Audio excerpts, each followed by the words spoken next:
Google est partout. L'entreprise règne d'une main de fer sur le marché de la recherche en ligne, bien sûr, mais elle est aussi présente sur le secteur de la mobilité et de l'informatique grand public. Et cela fait aussi plusieurs années qu'elle s'intéresse à ce qui se passe dans nos salons. À un point tel qu'elle a même lancé en 2013 le Chromecast, une petite clé HDMI permettant de donner un coup de jeune à nos téléviseurs. Et un peu plus d'une décennie plus tard, le Chromecast n'est plus. Google a effectivement choisi de tourner cette page de son histoire pour lancer un tout nouveau produit, le Google TV Streamer 4K. Oui, et après un peu plus d'une semaine passée en sa compagnie, je peux enfin vous le dire, Android a trouvé son Apple TV. Le Google TV Streamer marque clairement une rupture avec les Chromecast. Le géant américain a effectivement opté pour un format plus traditionnel. L'appareil se présente donc sous la forme d'un boîtier en plastique aux lignes très épurées. Un boîtier composé à 65% de plastique recyclé et qui se décline chez nous dans une seule couleur, porcelaine.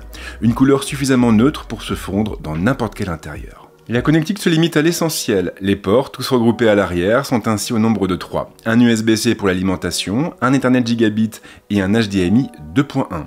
Le boîtier propose aussi le Bluetooth 5.1, mais il fait l'impasse sur le Wi-Fi 7 ou même le Wi-Fi 6E pour s'en tenir au Wi-Fi 5. Un oubli difficile à justifier et encore plus pour une boîte comme Google. Le packaging est plutôt joli, mais il se montre surtout complet. Le Google TV Streamer s'accompagne ainsi d'un câble USB-C vers USB-A, d'un bloc chargeur et de sa télécommande avec les 2 piles. Le câble HDMI 2.1 n'est en revanche pas fourni et il faudra vous en procurer un par vos propres moyens. La télécommande reprend les lignes de la box et elle hérite elle aussi d'une coque en plastique recyclée. Si la construction semble solide, elle est loin d'égaler celle de la télécommande livrée avec l'Apple TV et il faut reconnaître que c'est dommage. Les contrôles en tout cas sont complets et l'ergonomie se montre plutôt efficace. 2 touches permettent même de lancer directement YouTube et Netflix. Je l'ai dit, le Google TV Streamer n'a pas grand chose à voir avec les Chromecast. Google a totalement changé le format de son appareil. Et s'il l'a fait, c'est aussi pour être en mesure de nous offrir un peu plus de puissance. Le boîtier intègre donc une nouvelle puce, 4 Go de mémoire vive et 32 Go de stockage. Il est capable de diffuser de la 4K HDR à 60 images par seconde et il prend en charge pas mal de formats vidéo comme le Dolby Vision, le HDR10, le HDR10+, ou encore le HLG. Il n'a pas non plus à rougir sur le terrain de l'audio. Il est compatible avec le Dolby Digital, le Dolby Digital Plus et le Dolby Atmos. Il fait en revanche l'impasse sur le DTS, tout comme l'Apple TV. Les mélomanes avertis et équipés ne semblent donc pas être la cible de Google. Aucun souci en tout cas pour connecter le boîtier à un kit 5.1. Il faut juste s'appuyer sur une liaison HDMI. La fiche technique semble plutôt solide, mis à part quelques oublis assez agaçants. Mais finalement, ce qui compte, ce sont, comme toujours, les usages. Alors je vais passer sur l'assistant de mise en place, il est très bien conçu et il s'appuie en grande partie sur l'application Google Home. Une application disponible à la fois sur iOS et Android. Durant ces étapes, on va paramétrer pas mal de choses comme le Wi-Fi ou encore les applications et plateformes que l'on utilise. Et puis ensuite, une fois que tout sera fait, vous retrouverez face à Android TV ou Google TV, c'est comme vous voulez. L'interface est à la fois claire et intuitive. Elle rappelle aussi beaucoup ce que propose tvOS, mais avec une différence notable. Elle est entièrement tournée vers la curation de contenu. Le Google TV Streamer ne va pas se contenter d'afficher des tuiles renvoyant vers des applications ou des jeux. Il va directement faire remonter des programmes susceptibles de vous plaire, et ce, quelle que soit leur plateforme. Concrètement, si vous aimez l'ASF, il ira chercher des films et des séries se trouvant indifféremment sur Netflix, Amazon Prime Video, Disney+, ou même Molotov. Ils seront tous présentés de la même manière, sans aucune distinction, et un clic suffira à les lancer. Alors bien sûr, tous ces programmes ne sont pas présentés en enfilade sans aucun ordre. Google a préféré opter pour des bandeaux thématiques. Les drames seront ensemble, même chose pour les comédies, les thrillers ou encore les films d'aventure. Tous ces contenus seront alimentés par une IA en fonction de vos goûts et de votre historique. Plus vous utiliserez le Google TV Streamer et plus ce dernier sera à même de vous proposer des contenus susceptibles de vous plaire, y compris du contenu hébergé sur YouTube. Envie d'un film ou d'une série, 2 onglets sont disponibles.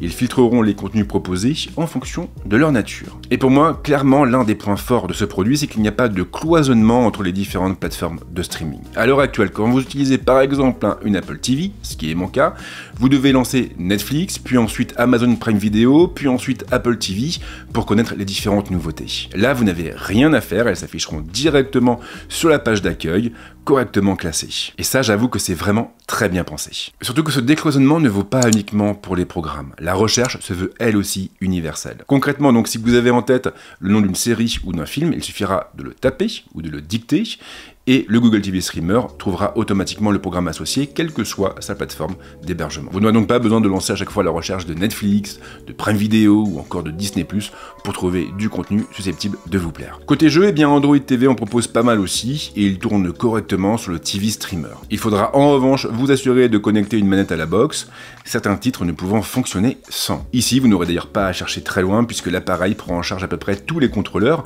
y compris ceux vendus avec les Xbox ou les PlayStation. Alors le catalogue n'est pas franchement mauvais, mais c'est finalement une application qui va tout changer. GeForce Now. Cette application, elle change la donne parce qu'elle permet d'accéder à la solution de cloud gaming de Nvidia et donc de faire tourner des titres disponibles sur Steam, Xbox ou même Battle.net directement dans son salon. Des titres qui nécessitent habituellement un PC ou une console pour tourner correctement. Alors forcément c'est génial, du moins sur le principe, mais en pratique il y a quand même 2 ou 3 petites choses qui ne vont pas. La première, c'est la définition, elle est limitée à du 1080p. Et ça j'avoue que je ne comprends pas du tout. Je ne comprends pas parce que sur mon iPad, mon iPhone, mes smartphones Android, je peux monter à la 4K très facilement. Mais là en revanche, on est comme bloqué au 1080p. C'est totalement incompréhensible. Ensuite, il y a de très grosses instabilités, notamment sur les titres Xbox qui ont tendance à se déconnecter un petit peu comme ils veulent. Alors j'ai bidouillé, j'ai changé la connexion, j'ai basculé sur du filaire, mais ça n'a absolument rien réglé. Cela étant, le Google TV Streamer vient d'être annoncé par Google.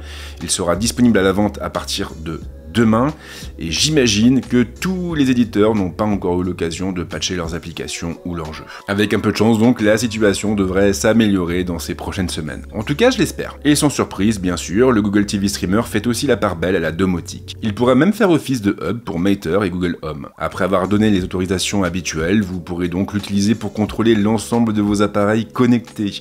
Vos lumières, bien sûr, mais aussi vos caméras, vos volets, ou même votre thermostat si vous en avez un. Cette année est un petit peu particulière pour Google, c'est l'année de la montée en gamme. On l'a vu avec les Pixels, les derniers modèles n'ont absolument plus rien à voir avec ceux d'avant. Il y a une rupture entre les Pixels 9 et les anciens Pixels. Et c'est à peu près la même chose pour le Google TV Streamer. Ce produit, il n'a rien à voir avec un Chromecast. Il est plus encombrant, c'est vrai, mais il est surtout plus puissant. Il est plus puissant et en plus de ça, il est même indépendant du téléviseur. Sur le papier, c'est plutôt vendeur, surtout que le prix reste relativement attractif. Comptez 119 €.